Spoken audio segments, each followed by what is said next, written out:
Prosecution didn't waste time. They called her reckless, said she had disobeyed orders, that she'd pulled the trigger on foreign soil without proper clearance.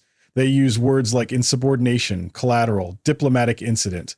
None of them had ever held a rifle. None of them had ever stood on the roof of a crumbling building in a hostile zone, deciding whether a man walking toward her team with his hands in his coat was holding a phone or a bomb. She had chosen. And because she chose right, her team survived. But it wasn't enough. The mission was classified. The target had connections. And now, stripped of her uniform, her clearance, and her reputation, she stood trial for doing what soldiers are trained to do: act when there's no time to ask. Her hands were cuffed tightly in front of her. The orange jumpsuit made her look like any other accused criminal. No one could see the years of sacrifice behind those sharp, still eyes. She didn't blink, didn't twitch, just sat there like a ghost no one wanted to believe was once real. The judge listened without emotion. The gallery whispered. The guards flanked her like she was dangerous, and maybe she was. Not dangerous because of what they accused her of, but because of what she represented.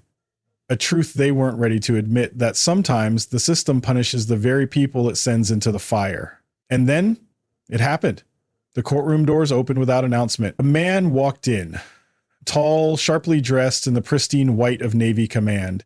His metals shimmered like a whisper of thunder. The Admiral. No one had expected him. No one had summoned him. But the moment he entered, the room shifted. Even the judge looked up. The Admiral didn't speak to anyone. He walked past the benches, past the guards, straight toward the front of the room. His presence alone silenced every cough, every tap of the reporter's pen. He handed a sealed envelope to the judge without a word. The judge opened it, scanned the pages, then read slower. His expression changed from neutral to alert to stunned. The room leaned in. The judge cleared his throat. His voice had weight now. This document submitted by Naval Command confirms the defendant was acting under a previously classified directive issued under Black Tier authorization. Murmurs rippled through the gallery. It further states that her actions prevented an imminent threat to multiple American lives, including members of the diplomatic team involved in negotiations at the time of the incident. Gasps now, reporters scrambled to write. The judge looked up again. Effective immediately, all charges are dismissed.